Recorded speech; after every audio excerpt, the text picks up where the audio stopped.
Going to record. All right, excellent. Thank you, Tatiana.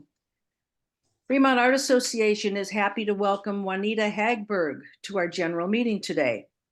Juanita's demo is entitled Creative Possibilities Using Watercolor on Yupo, and she will show us techniques and materials she employs in creating her dynamic paintings. Juanita will demonstrate how to achieve unique and creative results in either realistic or abstract paintings. Juanita, welcome to Fremont Art Association today. Well, great. Thank you, Mary.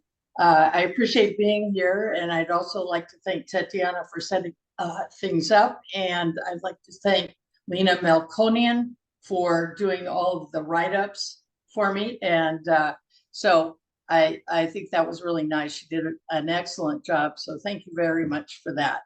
Well, I know all of you aren't watercolor painters. I am, and that's something that I love, and that's what I like to do.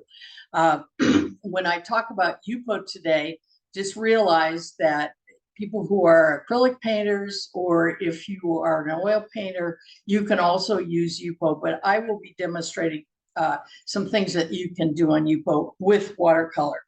So one of the things that I like to do when I'm painting is not only use watercolor paper, I like to use alternative substrates. And that includes a lot of different things, but I like the way that I can layer and use texture and get a lot of light and power, and also just go beyond what people normally think about when they think about watercolor painting. So I like to paint in nature. I like to plein air paint, and that's something I don't use Yupo for. I use regular watercolor paper, usually Arches, for that. But my response to the landscape comes from being out in nature, having a lot of experiences, and then I use my memories and I use my emotional response to nature when I'm back in the studio, and then I will paint more abstract paintings based on those responses. So I want to just mention that sometimes the blank paper for people is very scary, and that they get kind of stuck and not know where to start. So one of the things is that that can stifle creativity, and you need to go beyond your comfort level and kind of jump off the cliff. A lot of people say it's like going into the abyss. So when I discovered Yupo, Yupo is a polypropylene, essentially plastic surface.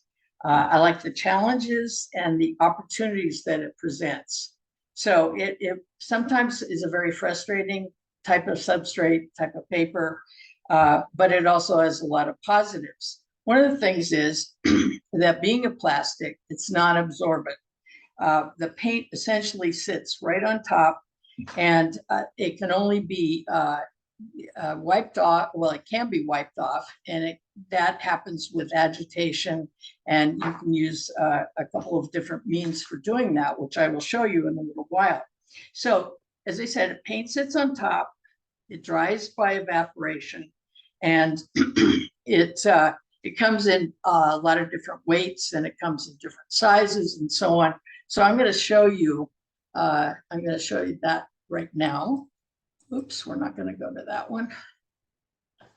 Let me go to,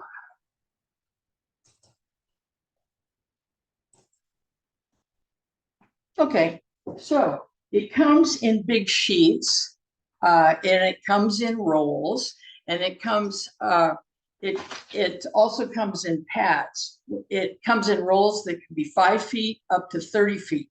So that's quite a bit. You have a lot of things you can work on if you have 30 feet of paper. I don't have that much space, so I don't do that. But it comes in pads, which for a lot of folks, that's a good thing. Legion paper makes this. It comes out of Japan. It was originally developed for the sign industry. And so, of course, artists always snatch anything that's interesting. So that's what they do. They did. And this is sort of a medium weight. And it comes like this, so that you can paint on both sides if you wanted to. And it also comes, that's an opaque, and this also comes in a translucent version. Get one out here. There we go. So this, you can see through that. I tend not to use this as much as I use the opaque. When I was first starting out with Yupo, I used more of that because I didn't notice a difference. So it's got a lot of possibilities. I'm going to use mostly flat brushes today. That's what I normally use. And you could use something bigger. If you were working on bigger paper, then obviously you can use bigger brushes. Just gonna adjust that a little bit. There we go. So I also use like a round brush with a nice fine point for more delicate defined things or line. These out of the way. I use tube paints, and mostly I use Daniel Smith. Sometimes I use Da Vinci, and those work really well. When you use the tube paints, you want to have a fairly thick consistency. So for example, this morning I've wet these paints so that when I decide to use them, they're going to be of a thicker consistency, and that's going to stick nicely on the paper. I also like to use liquid watercolors, and these happen to be Dr. P.H. Martin's liquid watercolors. They come in these kinds of sets, which tend to be kind of expensive. And if you're not going to use all of these kinds of colors, then I would suggest you buy just the individual bottles. So you can do that too. Another kind of liquid watercolor, this is more of a student grade, and I use Flick liquid watercolors. These work nicely, they spread nicely across the page, and it's a nice alternative to a more expensive version of paint that's pigment-based. These are dye-based, but they're a good way to start because they're a lot less expensive. A bottle like this is approximately $4 a bottle.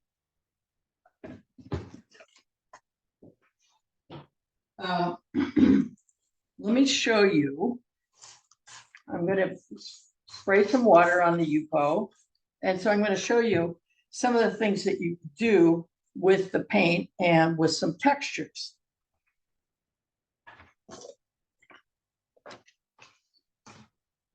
So for example, if I wanted to just use my tube paints, you can see that it's starting to, you can't see it. Let's see. Let me adjust this. There we go. All right. So you can see that it's going to spread. And I've sprayed it with water. So now we're losing. I'm going to get out of that. 1 second. We've got a problem with the there we go. Okay. There we go.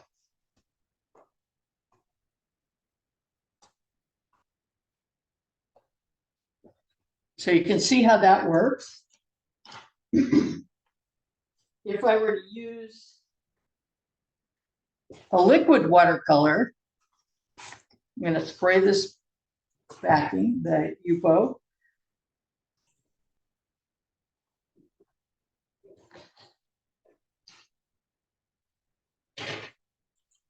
And I'm going to spray it some more. You can see how intense that is. So there's a big difference between this blue and the ultramarine blue that I use with tube watercolors. Obviously, you can mix those if you wanted to. You could also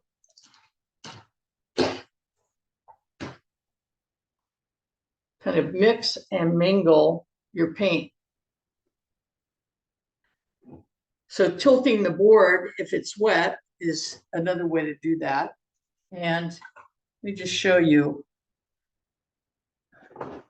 Okay, we've got more of the dry paper here. I'm going to dry this off. It's spread. Okay, now if you have dry, wet on dry,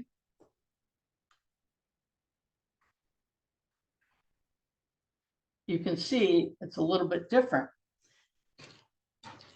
Now, as you notice, right here, you can see that you've got a little bit of resist going.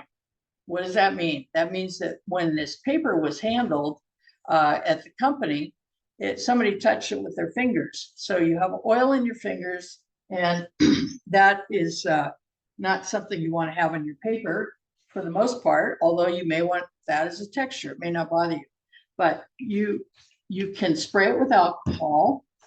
You can wipe off, and you can start that again. And that should take care of the spots that were left by somebody's fingerprints. Now you have that as a resist from the alcohol spray. The other thing with alcohol spray is, say you wanted to develop the texture, you didn't want to have the whole part, without it just being solid. So that could help with that. So again, I've got still some fingerprints over here. I can wipe that off, and then I can start to paint again if that's what I desire. Now, to me, that's still resisting. So you can also do that with a little bit of agitation, and that should take care of that. And we have the, that's a blue violet. Okay, so we're going to have, this is more of a blue violet, but this is the Blick.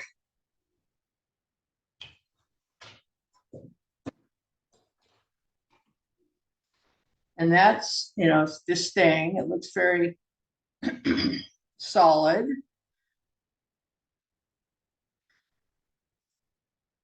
But you move it around and see it gets kind of, to me, it's much thinner. Now, if I wanted to move that more, or have the paint move more, then I could do some more water spray. That's going to get some movement.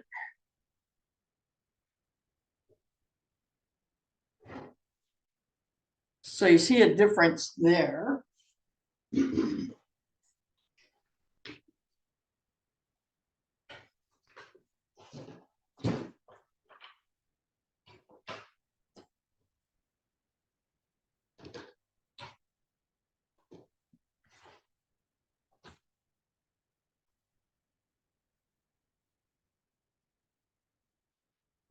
So a lot of people get really mesmerized by the sort of liquid quality of the paint, and they think, well, I'll just sort of stop here. But to me, a painting needs to be developed. I'm showing you what some paints will do, but you can see how the whole thing can really grab somebody's attention and say, wow, I just love this effect.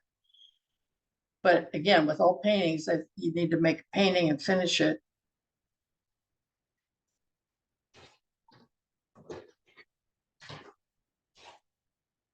Now, if I wanted, here's that P.H. Martin's, I might decide to have more of that on top. And you can see, you could leave it as line if that's your intent. Now, obviously, if you're doing more abstract work and you're using something like this, I mean, for myself, I let the painting take me to a certain extent where, where the painting wants to go, and I follow that. But I also have in mind that I want to have a design, have a composition that works. be sure, if you have any questions as I'm going along, be sure and ask them. And Mary will relay them to me and we'll try and answer your questions. So you can also use a lot of textural materials when you're using Yupo.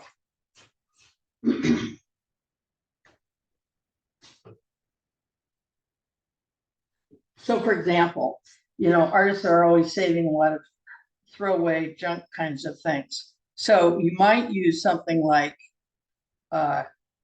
this is a rug, one of those rug gripper things.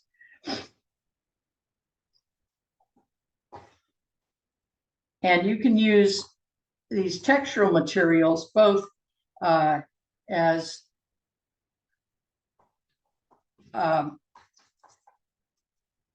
you can use it while you're for stamping, or you can use it as a resist.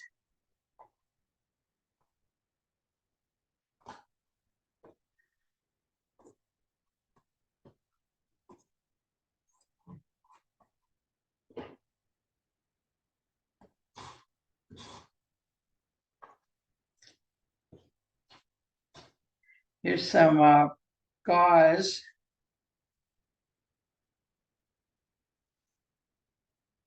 And for something like that, you're going to want to saturate.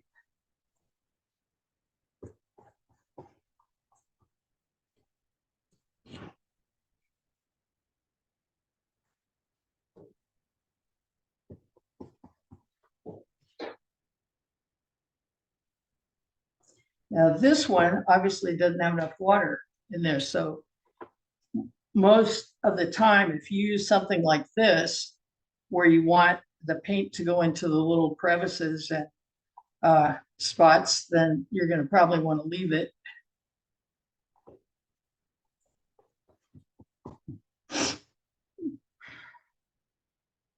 That'll give you a rudimentary sense. Now, if you left that on for overnight, then that's going to be much more distinct.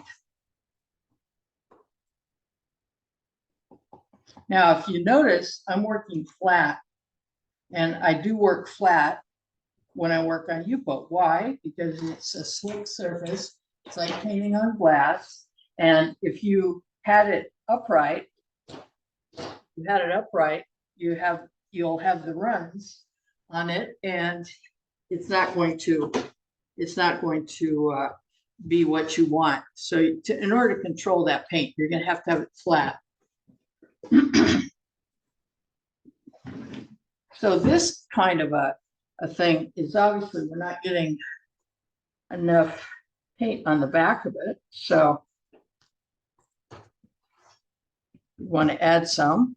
And again, I would leave that overnight because whatever touches the paper is going to resist.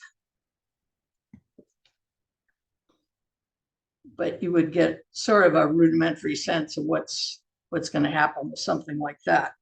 Now, the other thing you might do is you might use something to get a stamping effect.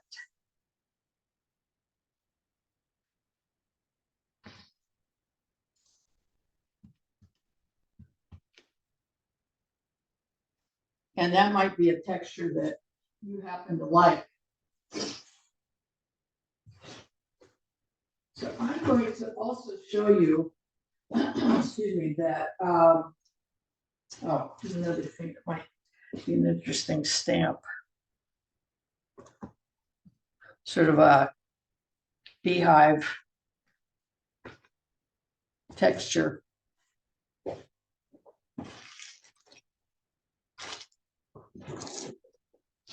Now, Juanita, yes, excuse me, a Yes. couple of questions.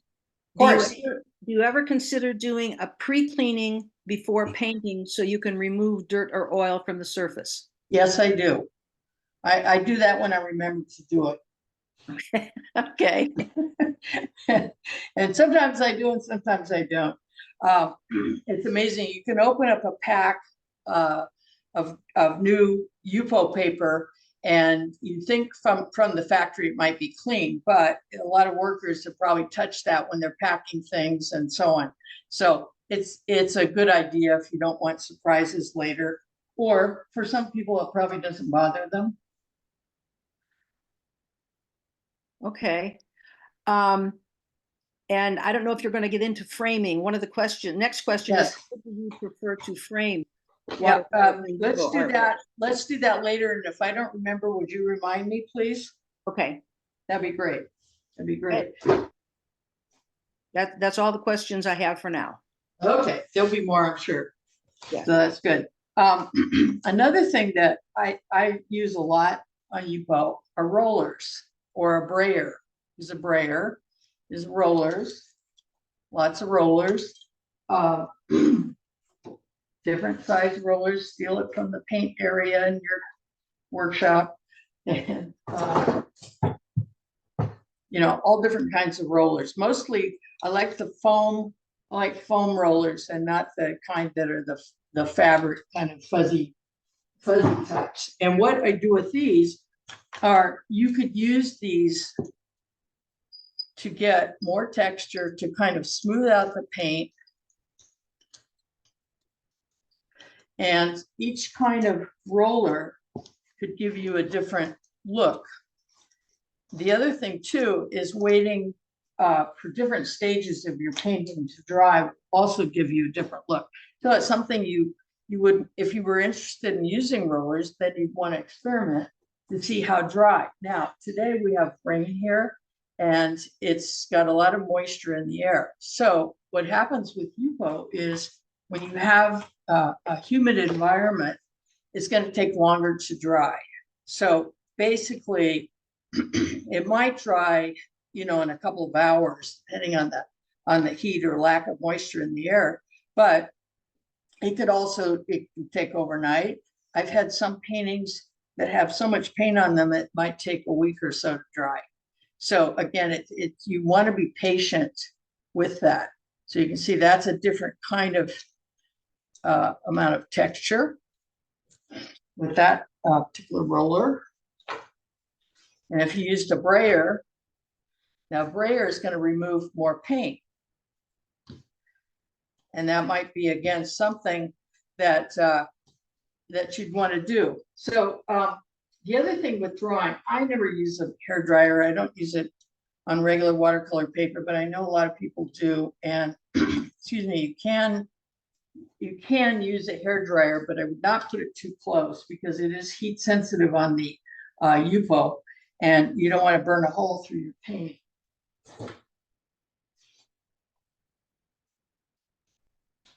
Juanita, another question about the pre-cleaning. How do you do pre-cleaning before you start painting on the sheet? I just spray. I have a little an old bottle because I like to recycle things. I put alcohol in it, rubbing out alcohol.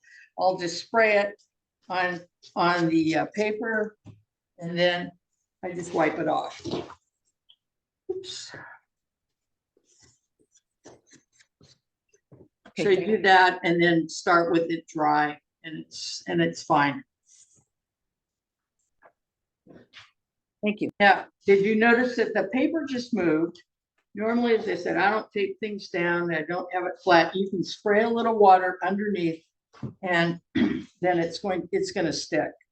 It's going to stick. If you wanted a really clean edge, you could tape your paper down, but I don't like to tape it down usually because if I want to tilt or do anything like that, that might preclude it, especially if I want to do it like this, because that's going to give me a different look than tilting the whole board. So again, it's personal preference. It's how you work, the size you work on, and so on. The other nice thing about Yupo is, you noticed here, I can wipe it off if I want to. And I'm sorry, with a dirty piece of paper cloth, paper towel. So you can wipe that off. Now, what's going to happen when you have certain colors, you're going to have staining colors, and they may not come off totally.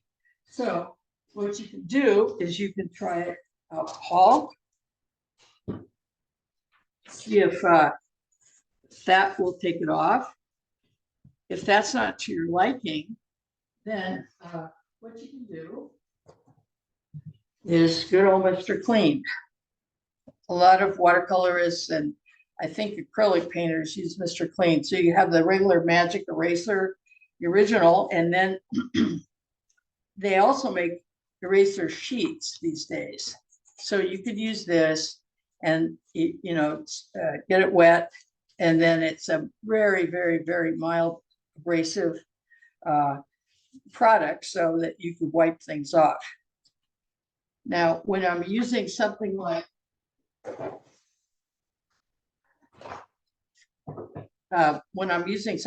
just the regular Mr. Clean eraser, I'm going to cut that. I'm going to cut that, and that way I'm not using up the whole block of it. And if I wanted it cleaner, that's going to do it. Even on most staining colors, this is going to work on. The amount of abrasion then on your Yupo is, I've never noticed a difference afterwards in terms of painting. It's not going to retain the paint or anything. So say I had put a bunch of paint on something like this. You can, I'm going to just take a little water and you can wipe it off.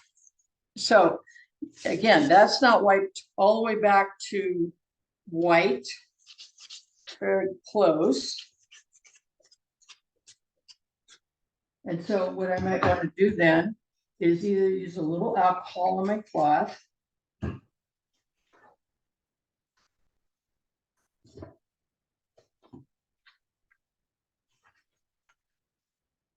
and or go back to the Mr. Clean if you want it cleaner and whiter.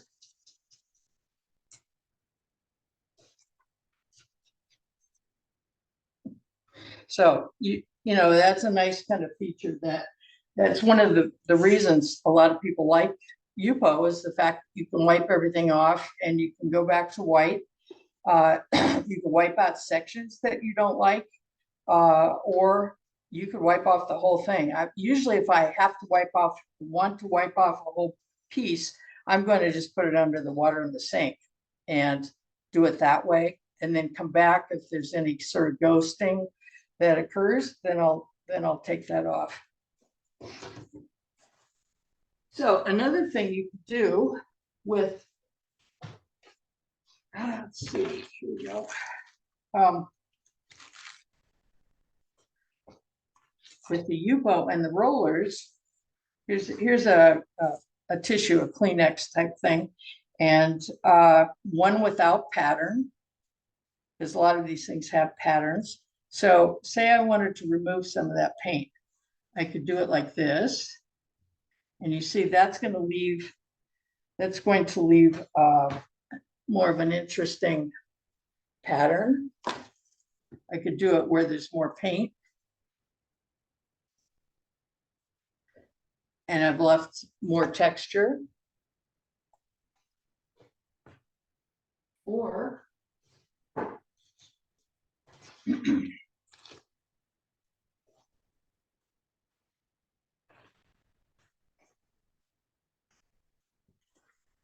take that and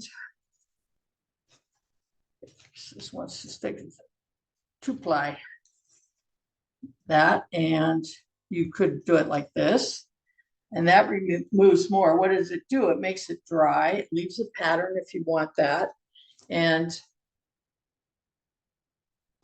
more choices that you can make. Again, all these things, when you're painting something, you're making choices. You're discovering, you know, what's the paint telling you? Where's the painting going? What am I able to do with that? Where do I want it to go? So now you've sort of dried it off. And if you choose to, you could paint on top of that.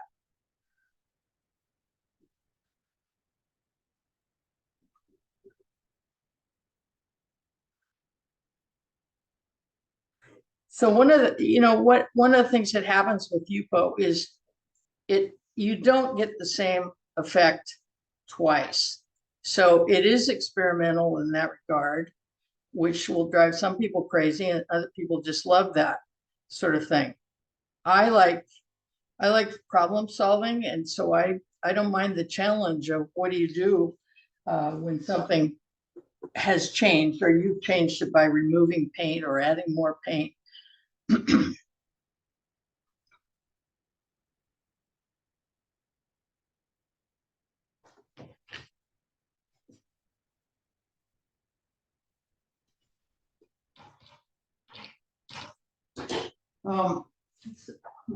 Sometimes people also use, instead of just regular watercolors, liquid or tube, you might decide to use, like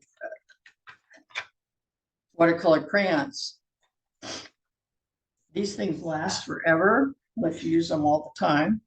So, that might be another thing that you want to do if you want it more mixed media.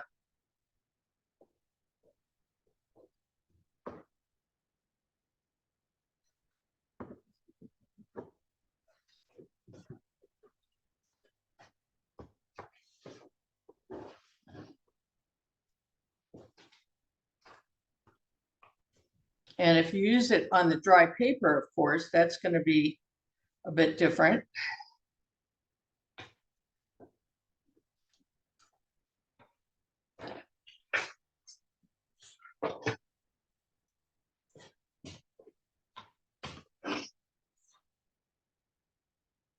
And you can wet it afterwards if you want.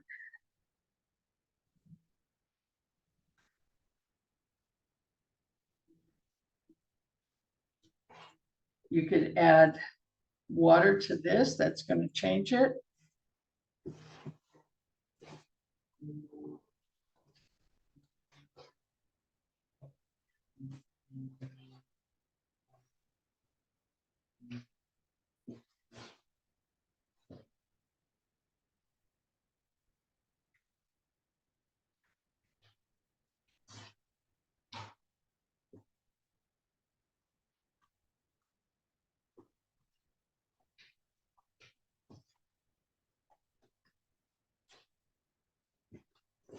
When I paint, I don't use photographs. I'm putting paint on the paper. I'm usually thinking about something in nature. So maybe I went on a hike, or I saw a tree, or I felt the wind. All those kinds of things might inspire me to go ahead and put more paint on the paper and see where that goes. So if you're a more realistic painter, you can also paint that way. But some people like to use photographs and start that way, and that's fine too.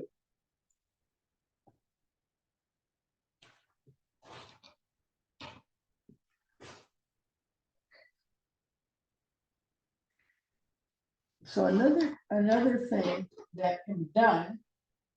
I want to show you. You could use something like a saran wrap, a plastic wrap, if you wanted to get a lot more texture. And I think using the kind from, say, Costco is a money saver because it comes in a giant container.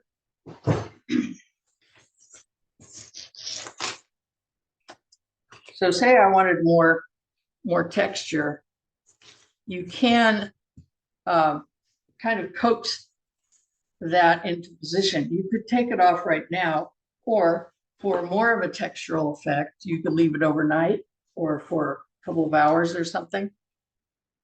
Again, till it's dry, and it's going to be resisting where that plastic touches the paper. So you can decide what direction you want to coax it into, or if you decide you want to do that.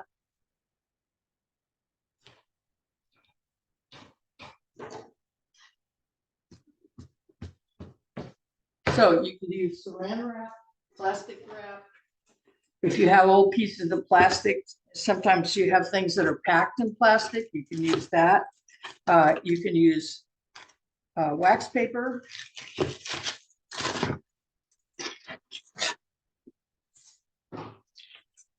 And you can tear that into amounts, because like if you were doing a painting and you use texture, you wouldn't want to have all the same sizes and shapes and so on. You want to spread that around.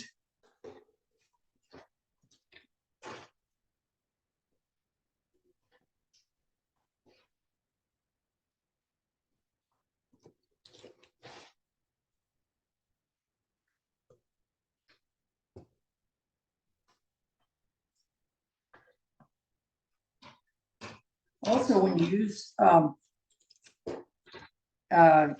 plastic wrap or a wax paper, you can crinkle it, again, more texture and so on, and use it that way.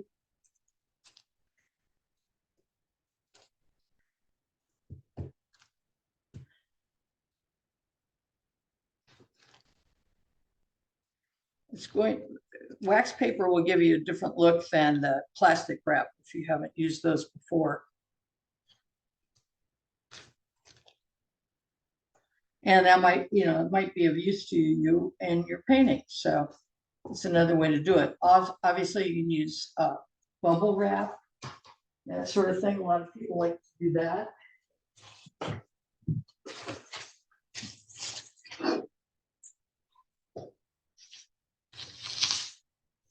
And you can make the sounds of popping corn. And of course, again, if you leave this to dry, it's going to be deeper impressions.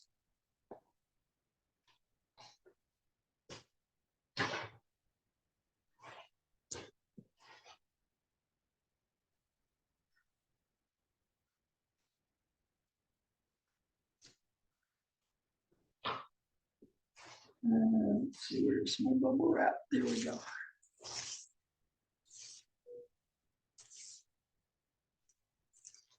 More paint. And again, if you add more paint, you're probably going to want to let that dry more.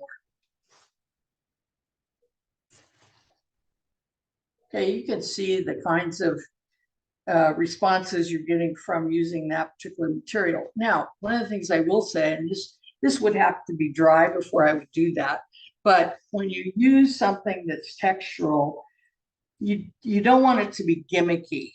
You don't want someone to say, look, they used plastic wrap or they used bubble wrap or that sort of thing. So in my view, you want to integrate that into the painting. And what can happen when you're doing something like this is you get enamored by a texture, by a pattern, and you go, wow, that's so gorgeous, I can't get rid of it. But again, you're making a painting, you're not making a texture sheet like we are now.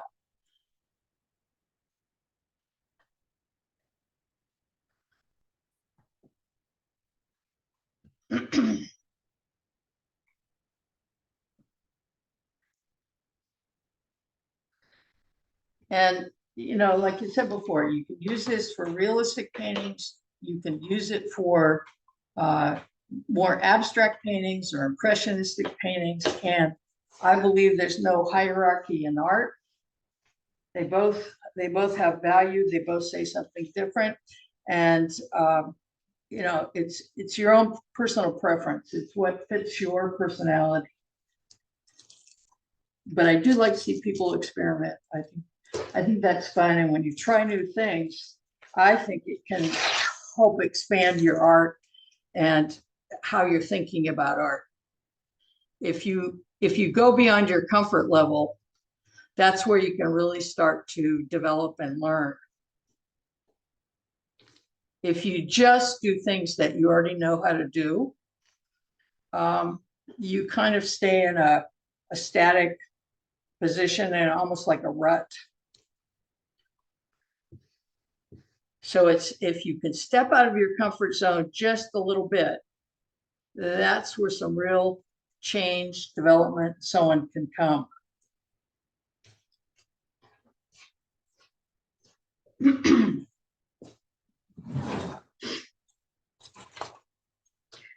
So let's see what this is doing. As you can see on that with more paint, you have possibility of more texture, obviously. So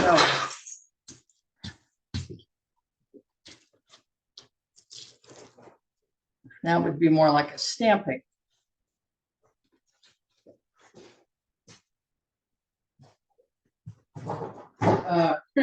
Something else, a drywall tape can have an interesting one, and the hardest part is finding where it starts. So I'm not going to open this right now because I can't see where it starts. But that's something that's also useful to try. Some people will, instead of just using a brush to move things around, you can cut up an old credit card type plastic, and it can be used to spread things about. Different types of textures.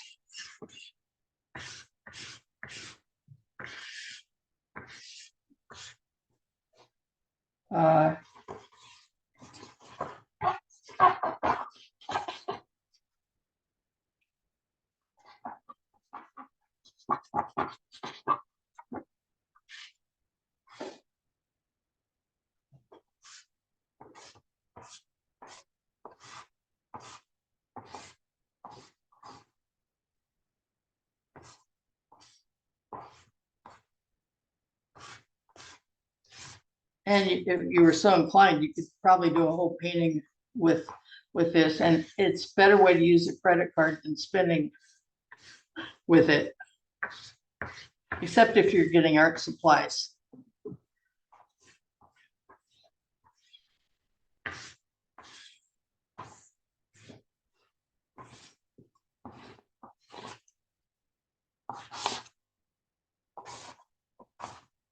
Now, as you can see, some of this is actually starting to almost get dry. So that's fine. And that can tell you where you want to go next.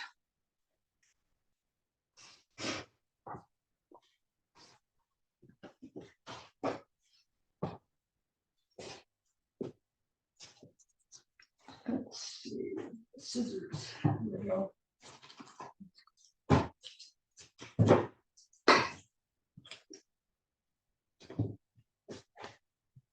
Here's some of that drywall tape. Okay,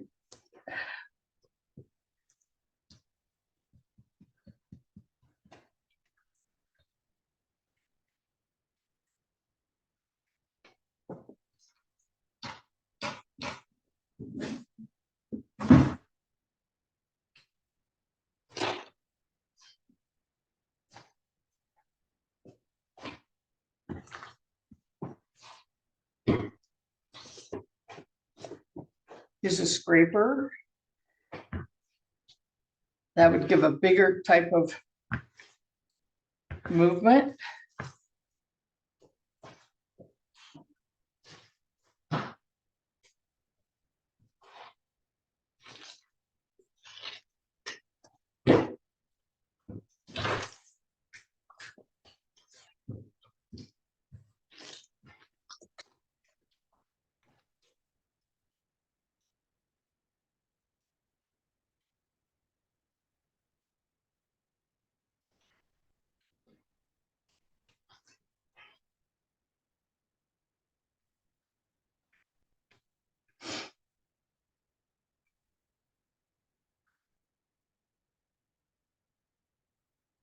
So when I paint, I generally use flat brushes, and the way I paint and what I think about is I can use the flat brush and do almost anything I want it to do. I can use the flat side, obviously, or I can use the end to get more of a fine line. And depending on the size of my brush, then that can change. Or you might even use the side of the brush.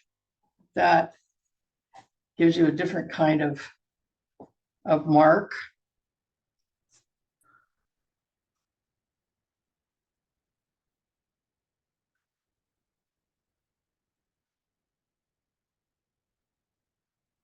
So quiet out there. Do you have any questions as I'm going? There is another question, Perfect. a couple of questions. What Okay. happens if it dries? Can you layer on top? Can you use a second color?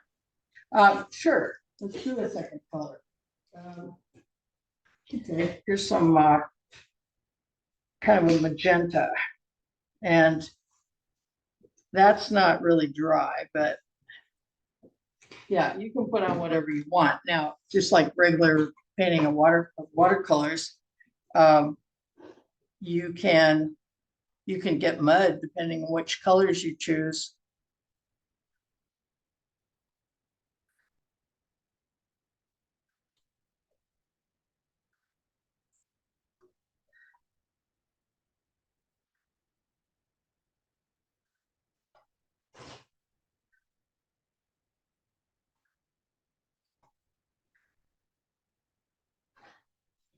Again, you might want to use a towel or a Kleenex tissue, whatever, to get, preserve some whites or something else you painted.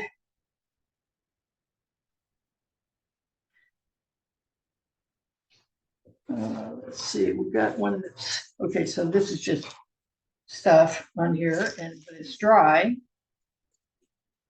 Let's see.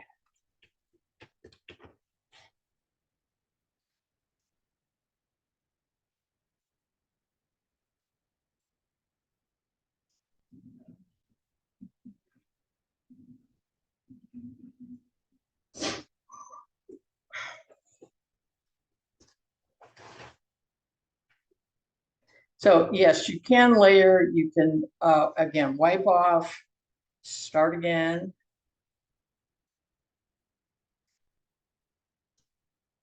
Use more paint, less paint, liquid or tube.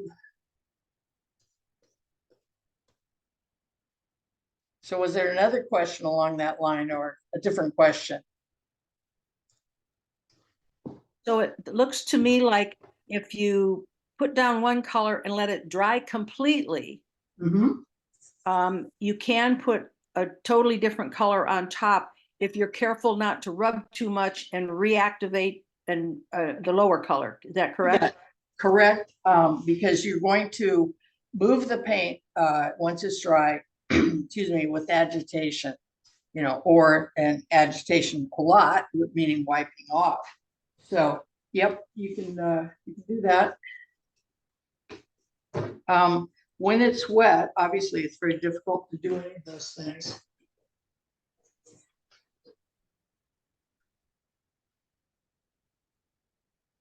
And you can also not go all the way on top of your other paint and go next to it if you want.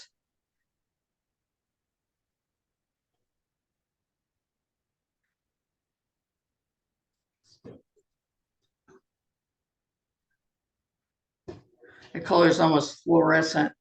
So that would be an acquired taste.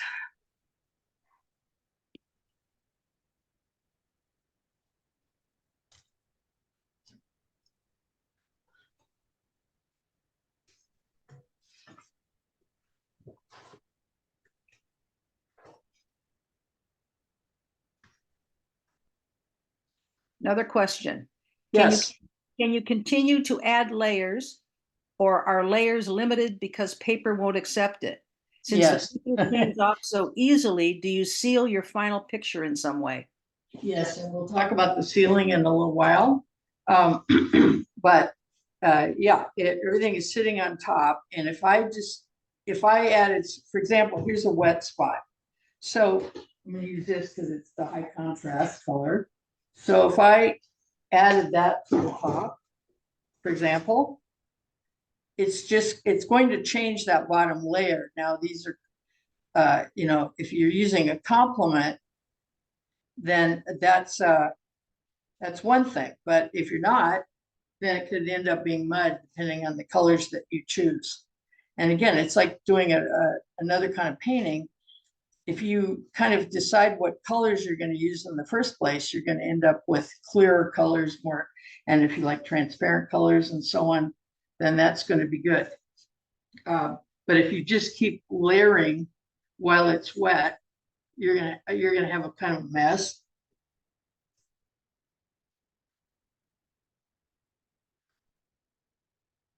I'd like to show you.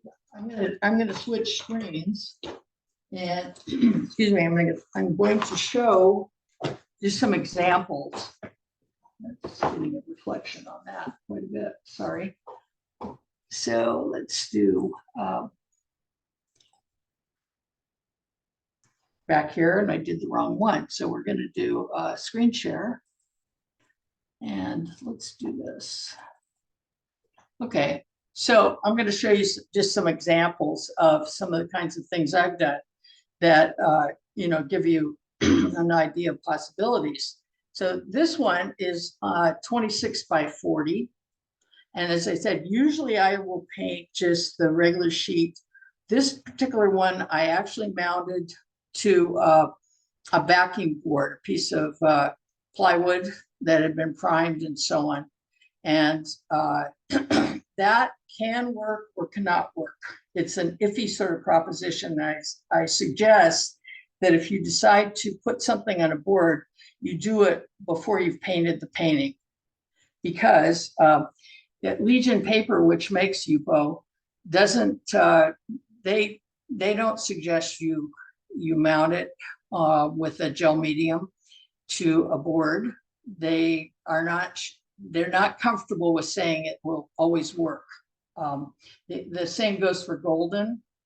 For example, if you wanted to use a gel, it may or may not work, and you have to put it on. You would want to roll it out so you don't get air bubbles, and then you would turn it upside down with weights and see what happens overnight. So anyway, this is a real big one for a watercolor, and you can see the textural possibilities and so on. Another one, I like a lot of texture, and so this one's about a 2 by 3. And this one, again, these are limited palettes, which I used on these last two. This one, getting that sort of magenta color again, if you're feeling wild with the colors. Here's one that's a little more geometric than I usually do. I usually have much more organic work, and that's what I like. But again, I go sometimes with what the painting is telling me to do. And so I ended up with something like this. We talked about realistic. Here's one that's more realistic. This is a made up one out of my mind. I am out of my mind sometimes when I'm painting, but this was a memory from rafting and hiking in the Grand Canyon. I've done a big long series reflecting my feelings, emotions, and memories about that particular experience. So these are some of the kinds of things that you could do when you're using Yupo. And as I said, I don't usually go to the realistic unless that's sort of where the painting is taking me, and then I'll see where I go with it. But normally I'm going to be going much more abstract. So let's go to some more things. And again, we'll talk about the ceiling and so on in a minute. I'm going to move. Excuse me, Juanita. Yes, sure. Tatiana, are you back? Yes, I'm here. Okay. Do you need to do Artist of the Month like now, so you have time to compute the numbers, or do you want to do it at the end? I will do it at the end and announce winners next time. That's fine. We can Okay. just have vote and yeah. So I don't want to break the demo.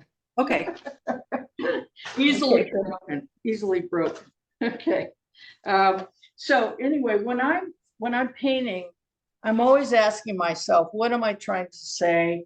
What attracts me? And what's inspiring me? So again, you all have your own painting personalities, and that will just come out if you let it. And so that's really important, I think.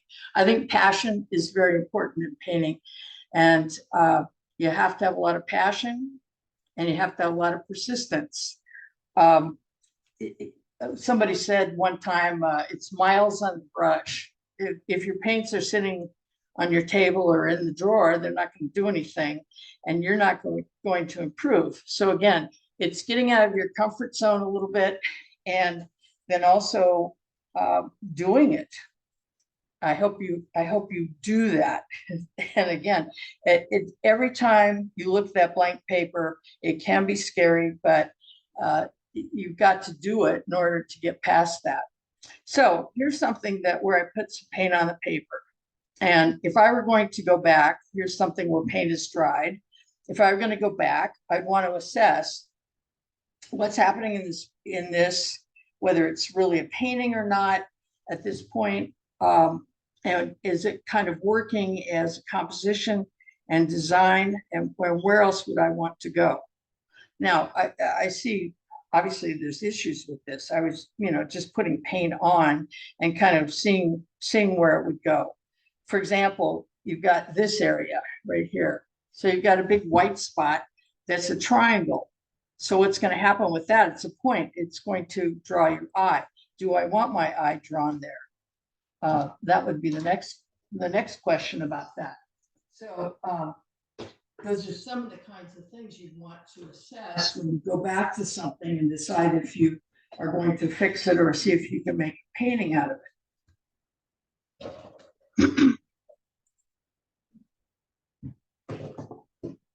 So I'm thinking, again, I don't like that.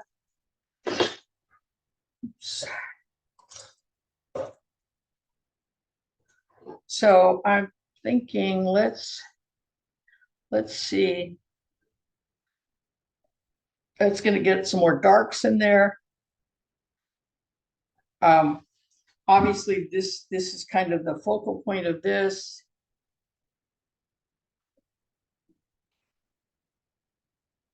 I don't care for this. You want to say, is it going in the right direction? Is it leading the viewer around? How are my values working?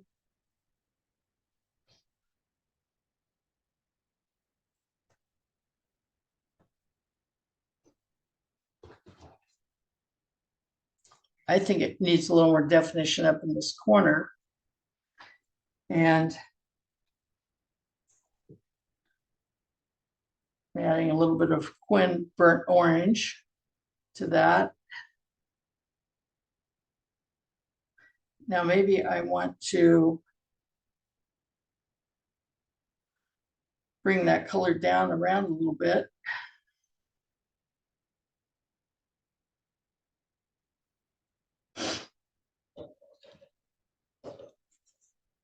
And I'm thinking this is going to probably drip, so I'm going to blot that a little bit.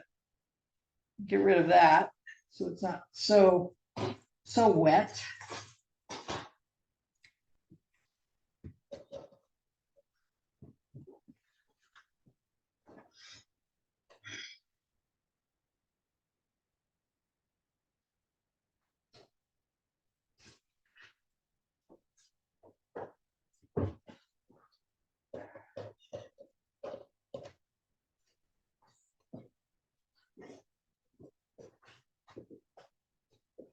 Hmm.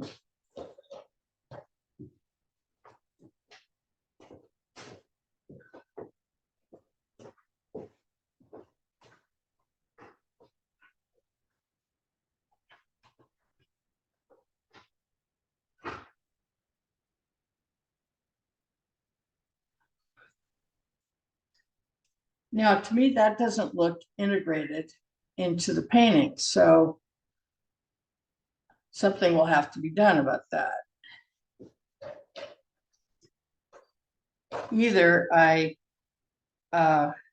go further with that sort of black look, which is actually an ultramarine and a quin burnt orange, or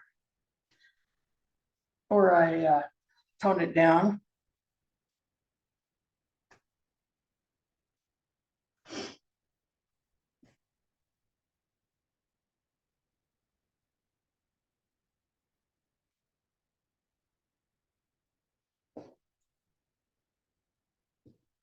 Let's see.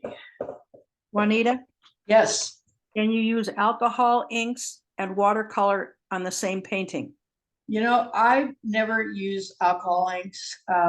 It doesn't appeal to me, so I would not be the expert to tell you about that. I'm pretty sure you can use them on the same painting. It's just, I don't do that. I don't use them at all. And so there's no reason why you couldn't use them together.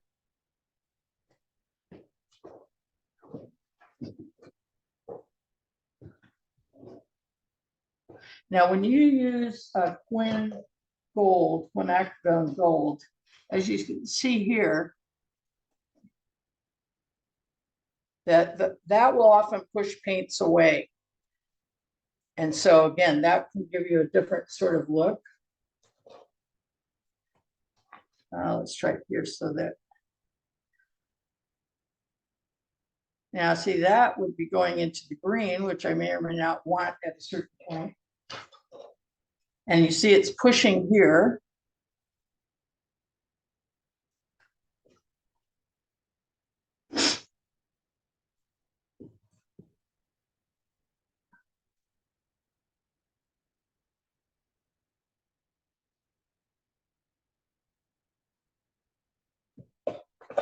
Now let's go back to one of those rollers that we talked about. If I want to tone this down somewhat, I might decide to use a roller.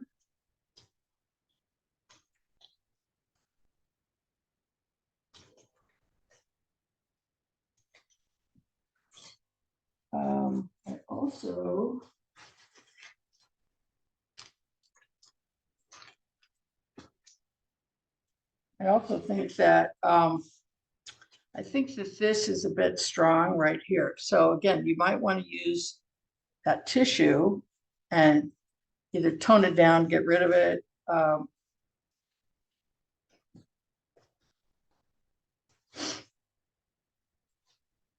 Add a little more texture.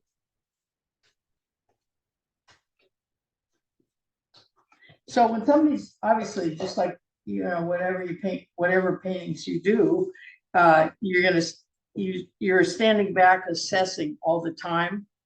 And, you know, that's just something you're constantly doing. And when you're doing Yupo, again, you're not going to get a painting for the most part. Sometimes you can, but you're not going to get it alla prima. You're not going to get it in kind of one setting, one pass, because of that drying issue. So it kind of can build patience for you. Sometimes that's a good thing.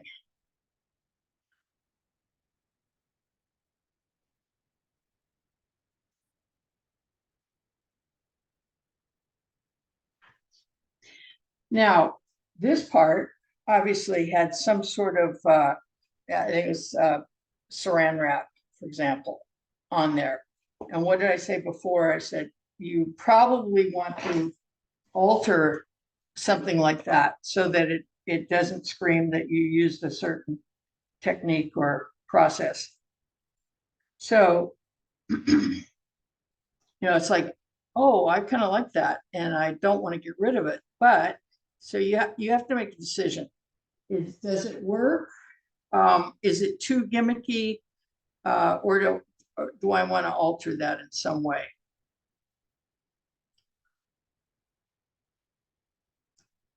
And maybe you just do a repeat of something similar.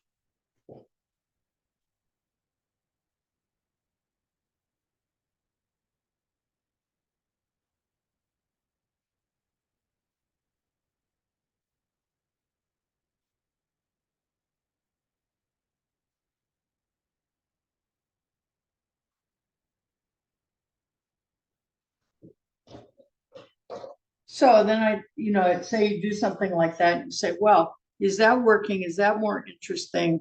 Did that break that up enough to change how it started?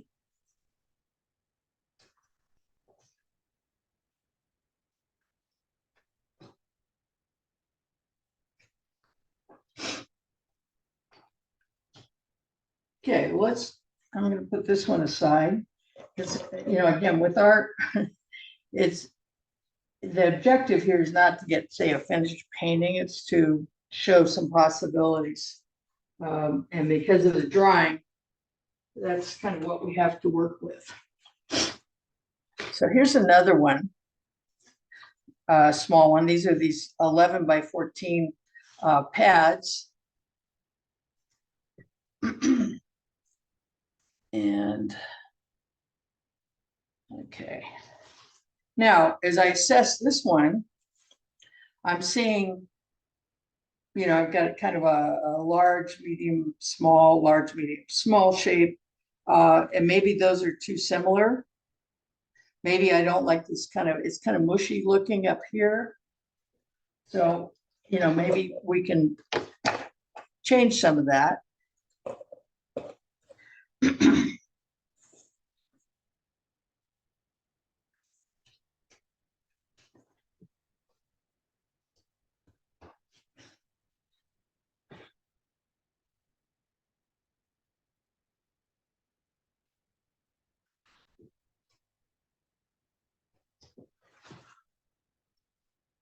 Let's vary the color on this one, because this one is probably where the focal point is.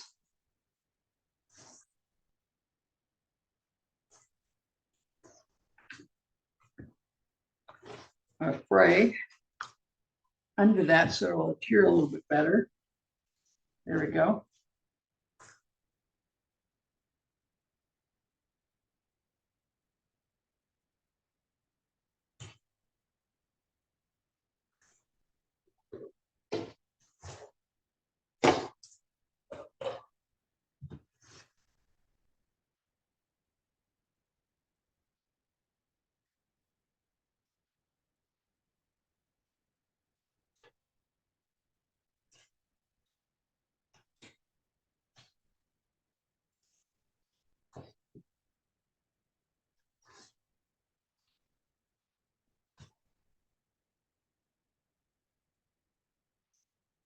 Do I want to get a little more definition around this area?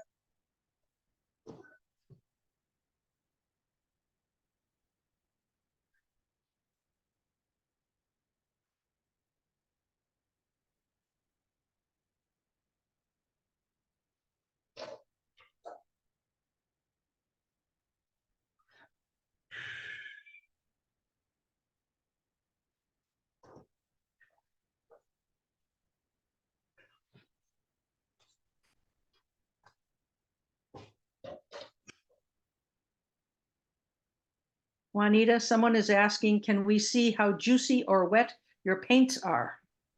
Yes. So again, right now I'm using tube paints, and let's see, let's put on another paper.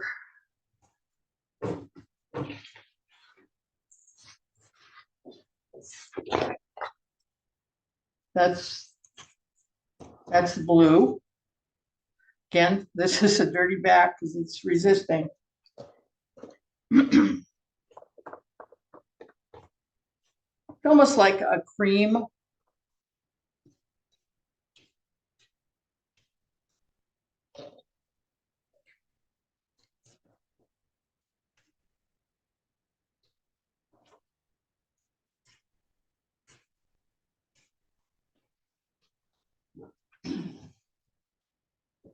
That help?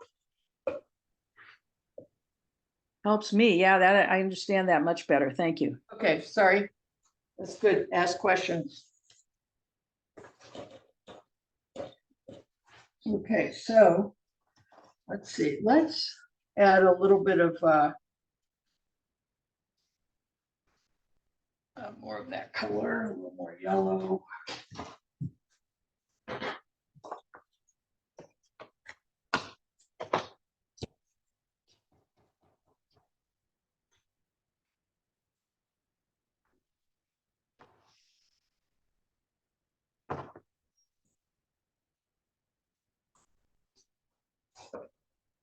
And maybe I would like to add we can add a little water.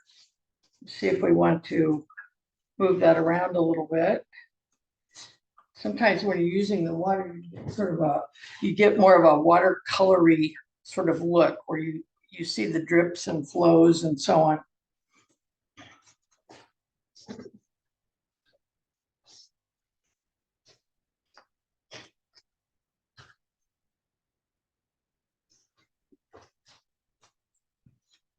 And you're always stepping back to assess and see where everything is going.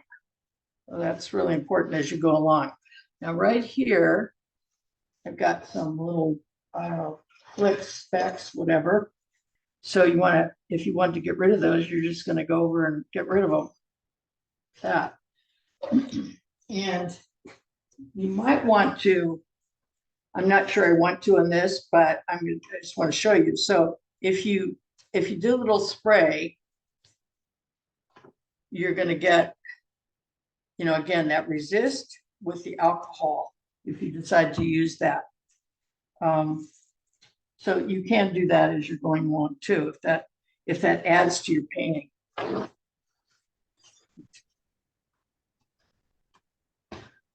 Juanita, someone asked, what is the surface you sprayed water on to stick your Yupo to? Oh, I just used water and, okay, so this is one of those plastic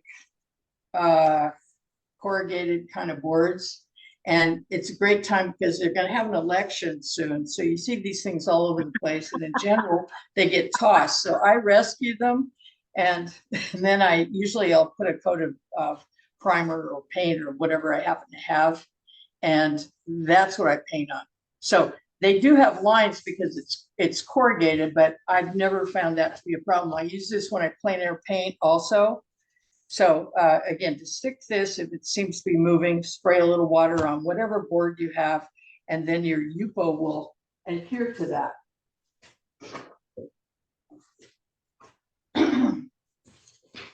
Oh, that's great. Good. Waste not, want not. Artists are always rescuing things. So yeah. someone also made a comment. The ability of this paper to allow for loose flowing painting techniques is fascinating. Oh, great. Yeah. Well, that's one of the things with Yupo, and you can certainly get mesmerized. And that can be a help or a hindrance because, you see some passage and you go, wow, that's just really interesting, or that's really nice. And you have to say, is that adding to my painting? And that, when you're messing around and just seeing what things do, that's great. But if you're making a painting, it's got to be a painting. It's got to have, I think, compositional elements to it. So, again, that's a matter of choice. Okay, so if I saw this and I didn't like this particular line here, okay, that obviously is stained because there it is. It's still there. So I have a couple of ways I could do that. I could either use the Mr. Clean and get rid of it like that.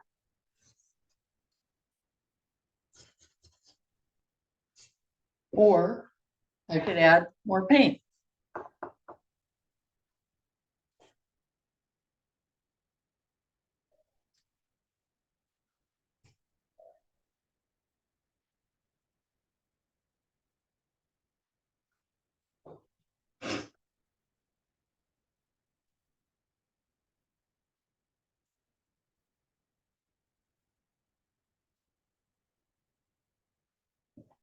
You're also assessing when you've got something like this going, you have to assess for, say you've got all these, you've got a shape, all these shapes. And in general, right now, I'm seeing a lot of smaller shapes instead of larger ones. So that would be something to think about that you have to deal with. If you had all the same kind of shapes, it's going to be very boring.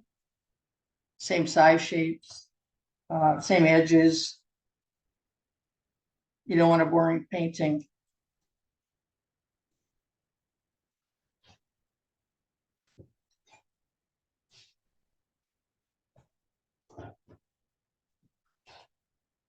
So maybe I don't want some of this stuff up here either. So I'm, I might want to go in and What you're doing is just out of your camera range. so okay, is it like here? There, There? yeah, there you go, Okay. there. Now Yeah, it's- okay. I think what's happening too is I've got this view thing going. And so it's like, well, speaker. All right, so we'll just leave it there. Thank you.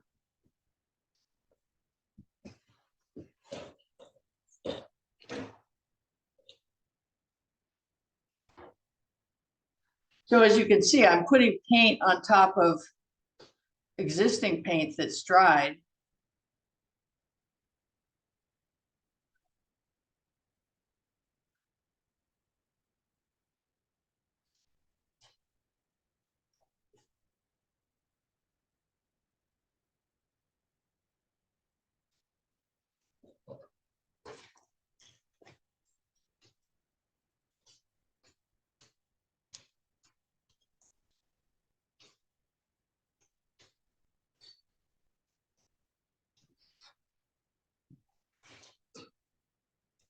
In a couple of minutes, if I don't remember, remind me to talk about sealing and presenting and so on.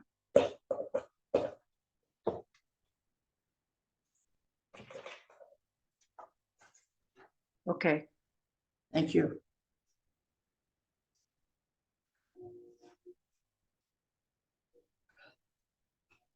Now, see, that to me would be too geometric if I left that for this particular painting. Looks like a, I don't know, mountain sticking out there.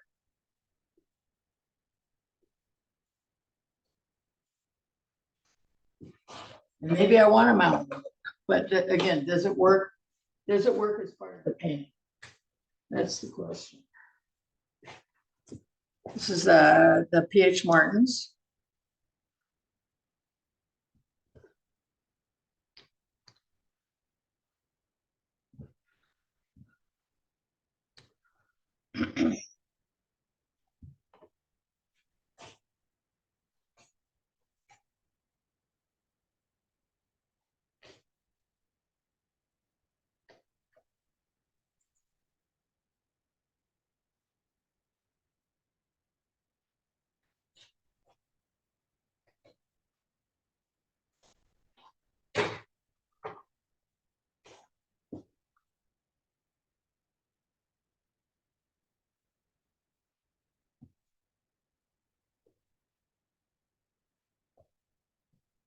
So I'm just adding some other color here to move some color around and get some line going.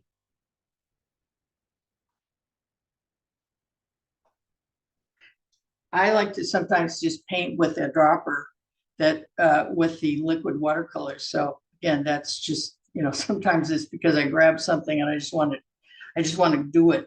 And so I don't even want to pick up a brush.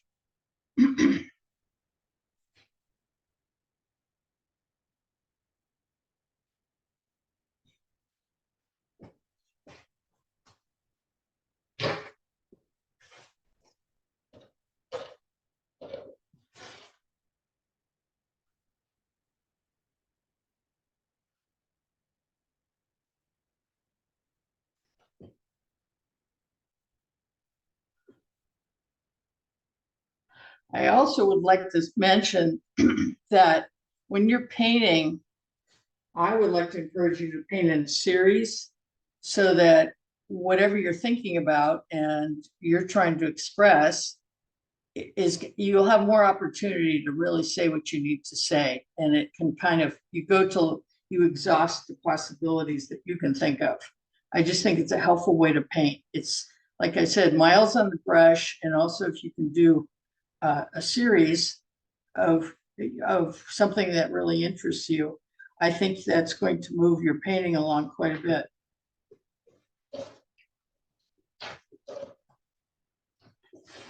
So I'm going to stop on this one right now because we're kind of getting toward the end and I want to make sure they talk about sealing your paintings, which again, this is like painting on glass. You've got your paintings are going to remain wet when they do dry. If you were to agitate or re-wet them, your painting is going to come off. So you do not want that. What I recommend and what I do is I seal with a Kmart varnish, which is a Krylon. That's showing. There we go. So I use the Kmart varnish. I do about at least 3 coats when things are very dry. And I would recommend you do this outside and you do it in a sweeping motion so that you get light coats and you don't get glops or something coming out. You should always test on another piece of paper first to make sure everything's coming out the way it should. So do that, dry, and then, dry. If you have the time to do it overnight, I think that's a good thing. Again, you're going to be dependent on the moisture in the air. So sometimes you have to do it in a garage or something like that in order to get away from the elements. So you do that. And I then use, UV. Is that showing? No. No, it's too blurry. It is blurry. Okay, well, it's, there we go. Well, It's a Krylon UV resistant clear. And unfortunately, all this stuff is getting a lot more expensive. It used to be pretty reasonable. So if you find some and you like the price, I would suggest getting it if that's something you're going to be using. So I again use about at least 3 coats, a back and forth motion, and possibly an up and down motion after that. You want to get at least, say, 12 inches away from your painting, and you want to do it when it's very dry. So that is really important. So in terms of matting, framing, okay, watercolorists usually mat their paintings. They frame them under plexiglass.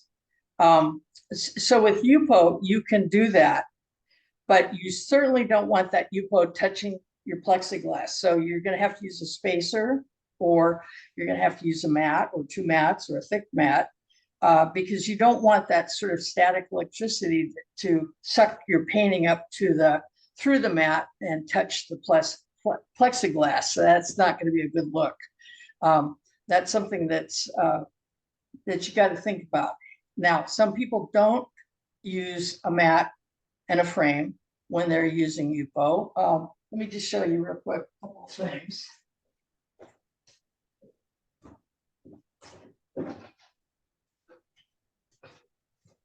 One thing, let's see. Okay, this one I put on a piece of foam core with the matte gel that we talked about before. This is a Liquitex. You could use golden, and you can do that. You put it on the back, you put it upside down, and then weight it down. And the next morning, you hope it's all stuck. I use a roller to roll out things, a brayer to roll it out, and to make sure you get all the air bubbles out and so on. So you could do that sort of thing too, as well as doing a mat and a frame. So I would say, in terms of frustration with Yupo, the whole idea of mounting and matting is, to me, that's somewhat of an issue. So again, you have to find out what works for you, and whether you want to be a traditional watercolorist and do the matting and framing, or try an alternative way. Does that answer that question about framing and matting or mounting? So you have your painting and it's done, and then you put 3 coats, at least 3 coats of the Krylon varnish And then you put, and when that's completely dry, at least 3 coats of the UV resistant clear. Correct. And, Correct. and then for putting it in a frame, you don't want it touching the glass or the plastic. Right. I was told by a framer that one of the things that can happen, you're essentially, the plastic in some ways is like a fabric. So it can sort of sag. And if you mount at the top with a hinge, like you would normally do, sometimes it's going to just pull through the mat. And you don't want that. You want it to be nice and flat and everything. And sometimes it's probably not kosher in terms of how framers frame things, but you may want to put a tab of framers tape on the very bottom so that it pulls it and it doesn't have the tendency to be wavy and sag out of your mat. Does that make sense? It does to me. Anybody else? Okay. So, and then you said the second way you did it was not in a frame with glass, Right. but you was that was that a type of glue that you glued the paint into foam? A gel medium from Golden or Liquitex, and you would brush that on the back and then adhere it to another surface, because you're going to have a primed surface or something that's not going to be absorbing, because if you just put it onto a raw piece of wood or something, well, first of all, the chemicals in the wood might lead up, and that's not good. Even though it's a plastic, it can help destroy the plastic, I would think, over time. But it also, that would suck in the gel medium, and it really wouldn't adhere to your plastic. So here's, for example, here's one that's been adhered to a piece of plywood that's been primed. Oh, okay. So you can see that. Now this, that's fine. That's all smooth. Now you could pop this then into a frame if you wanted. I guess you could hang it without a frame. You could do it on a cradle panel, which is would be thicker on the sides, and that way you don't need a frame if you don't want one. So there are different ways to do it. If you go to YouTube, you see a lot of people, especially that use acrylics, and they seem to do a lot of the adhering with a gel medium, and I think it can be good or bad. It's just, again, you practice and you make sure you do it right. Golden does not recommend it, and because they don't want to be liable if it doesn't adhere properly, and they don't know what kind of a backing you're using or anything. So again, you do it if that's the way you want to present something. So I hope some of you will try Yupo, because I think it's a really interesting surface and substrate for you. It will challenge you and push you beyond your boundaries, and I think you can get some exciting effects on it, whether you're a realistic or whether you're an abstract painter. And if you have any other questions after this, you certainly can contact me. I have a website, Juanita Hagberg Watercolors.com.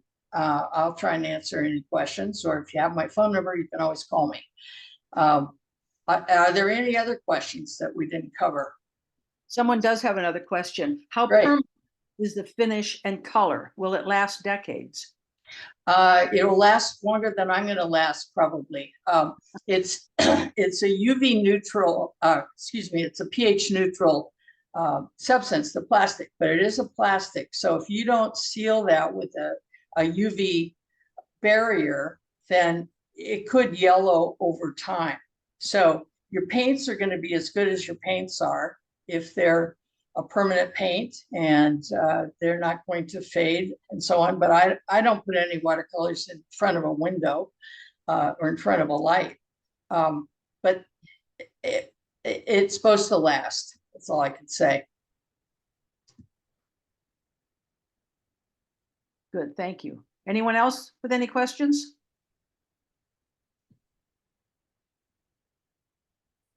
Juanita, this was a very interesting demo. I'm a very beginner watercolor painter.